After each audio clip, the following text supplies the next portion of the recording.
We go now to Tom Homan. He will serve as Mr. Trump's border czar, and he joins us this morning from Naples, Florida. Good morning to you, sir.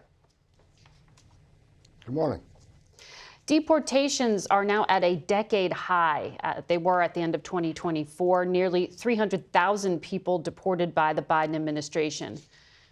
The incoming administration has promised the largest deportation operation in history. What's the number? What's the measure of success?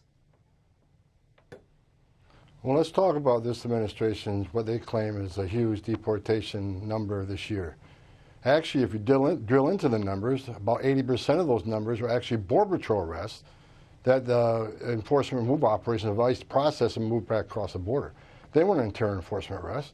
If you look at the historic number of illegal entries the last 4 years, ICE, Immigration Customs Enforcement, has the lowest number of deportations in the history of the agency.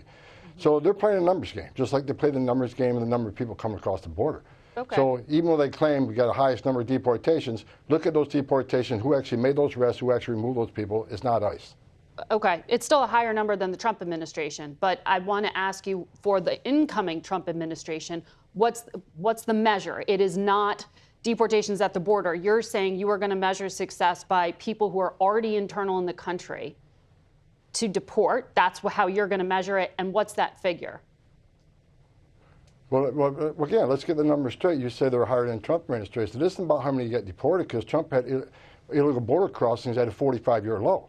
So of course removal is going to be lower. The number is how many were released into the United States that are now in the country illegally. Under Biden administration, we have millions of people released in the United States who have lost their hearings, and we have millions of people that are released in the United States despite a statute saying that you cannot be released in the United States without proper documentation. You shall be detained. So you can compare the numbers of deportations under Trump versus Biden, but when you consider a 45-year low in crossings, of course the number of deportations is going to be lower, because we don't have that population to process and deport. Okay. Well, I'm just trying to measure success going forward. For day one, can you help us understand what the plan is? A number of industries in this country hire undocumented workers because they are cheap labor. On day one, are you going to restart raids on work sites, on construction sites? The President Trump's been clear, as I've been clear from day one, that President is going to concentrate on public safety threats and national security threats. And have you heard from your previous segments, we have a huge national security issue in this country.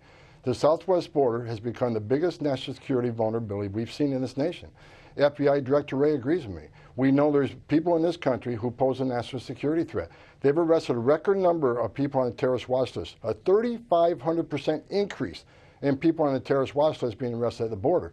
We got over 2 million known gotaways. We know 2 million people crossed the border, weren't arrested, weren't vetted, weren't fingerprinted. So you got to ask yourself, why did 2 million people pay more to get away? Why didn't they pay less, turn themselves into Border Patrol, get a free airline ticket to the city of their choice, get a free hotel room, get 3 meals a day, get free medical care? I'm not disputing that it is a hemisphere-wide crisis. We're talking about how you're going to deal with it. That's why I'm asking you, when you say criminals, does that mean you are going to go into already existing prisons at local level and deport people who are in those prisons? Are you going to go to workforces? I mean, how do you know where the criminals are, I guess is the question. And if they're working at a work site, are you going to show up to surprise them?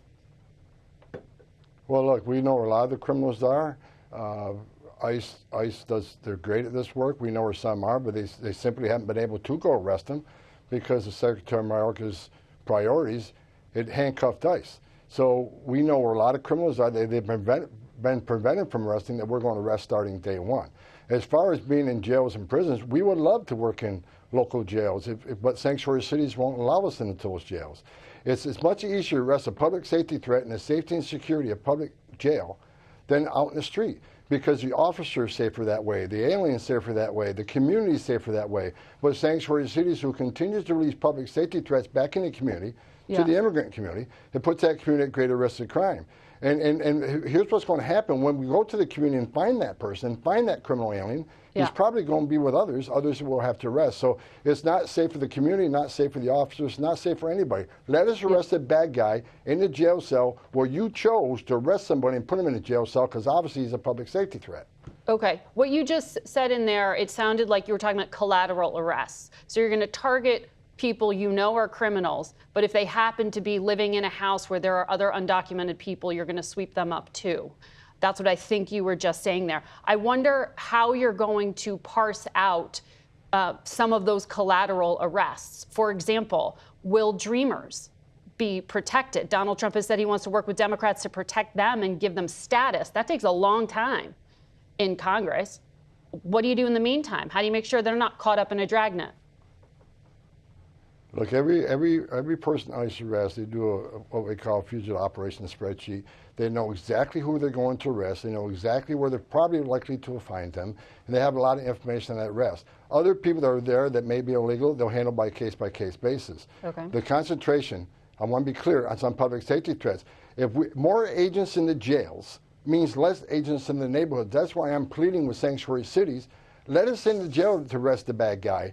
That way you're not forcing in the community. So, if you go to an immigrant community and ask them, would you rather have ICE operating in your local jails, or would you want them in the community? What do you think they're going to say? They don't want bad criminal aliens in their neighborhoods either. So let us work with the jails. Let us work with law enforcement. Sanctuary cities are not safe for the immigrant community. They're not safe for our officers. Okay, so that's like Secure Communities Act kind of action. But then where do you send people? Because some of these countries like Venezuela don't accept deportations right now. Mexico's president indicated her country might be willing to receive non-Mexican migrants who are deported. How does that work? Does the U.S. pay Mexico to then ship those people off somewhere else? Well, first of all, we got President Trump coming in the Oval Office, and he's proven during his first administration his leadership on illegal immigration was a game changer because, for instance, El Salvador wouldn't take back MS-13 members when I was the ICE director. It took President Trump 48 hours to get El Salvador to take back their criminal aliens into their prisons. And Mexico didn't want to do the Remain in Mexico program, but President Trump was able to get Remain in Mexico established in Mexico. He was able to get Mexico put military in the southern and northern border. President Trump's a strong president. This administration has not forced these countries to take them back. And we have what we call a third safe country. We already have countries talking about taking back people from other countries. If for instance, Venezuela don't want to take their people back, there's other ways we can do it. There's other countries be willing to accept them. We're hoping that President Trump will work with Venezuela and like he did with Mexico and El Salvador and get these countries taken back. If they don't, they're still going to be deported. They're just going to be deported to a different country. We're not going to be held up on removing public safety threats from this country. We got to put the safety of the American people first. We've had too many young women murdered and raped and burned alive by members of Venezuelan gangs. They need to be a priority under this administration. They're going to be a priority starting day one, and they will be deported. We will stay tuned for the details. Border Czar Tom Homan, thank you for your time.